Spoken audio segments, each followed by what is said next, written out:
You know this sound, right? That driving, absolutely undeniable organ riff? It's pure 60s energy, the kind of sound that's been lighting up dance floors and movie scenes for decades.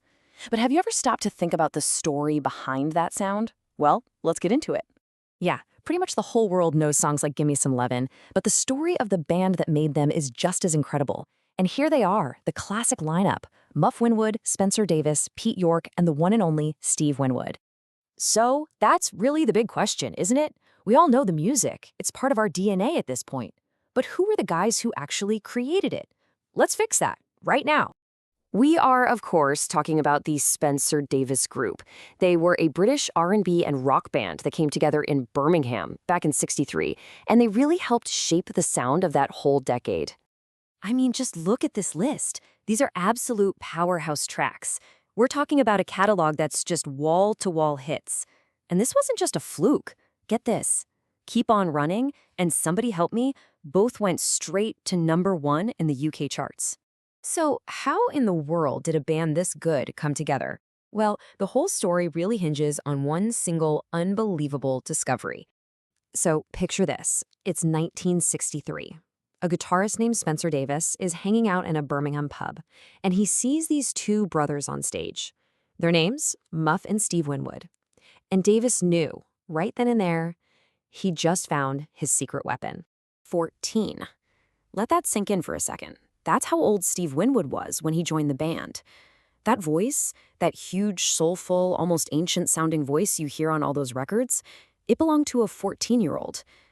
The British music scene was full of young talent, sure, but this was something else entirely. It was just wow. And you've got to love this quote. It explains so much about the band's dynamic.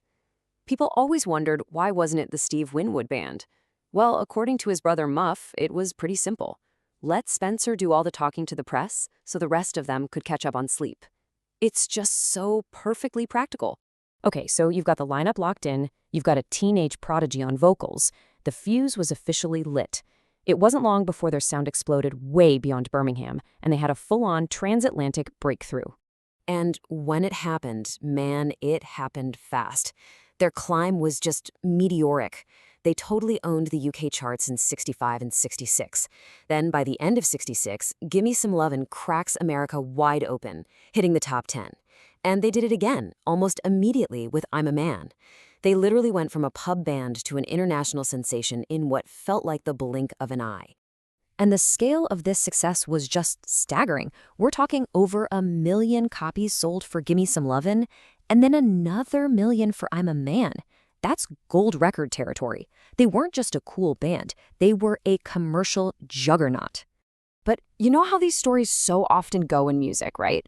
Right at the absolute highest point, at the peak of their fame, things started to fall apart. This was the end of an era. So remember this date, April 1967. This is the turning point. It's just a few months after they scored their biggest hits across the world. And the core of the band, the Winwood brothers, they're out. And that decision changed everything forever. And they went off into totally different directions. Steve, still just a teenager, he wanted to push his music even further, so he left to start the legendary band Traffic. His brother, Muff, on the other hand, decided to step out of the spotlight. He moved into the business side of things and became this hugely powerful executive and producer for Island Records. So after the Winwoods left, Spencer Davis did keep the band going, but it really became a revolving door of different musicians. That original stability, that unique chemistry they had, well, it was gone. But here's the amazing thing about truly great music. It lasts way longer than band lineups and breakups.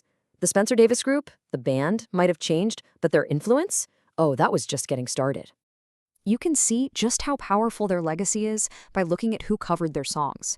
I mean, that incredible version of Gimme Some Lovin' by the Blues Brothers, that's their song. The rock giants Chicago had a monster hit with I'm a Man.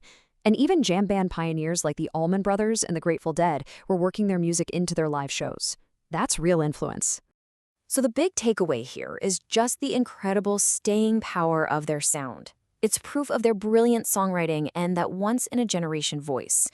Their songs have been reimagined by so many different artists, which leaves us with one final thought.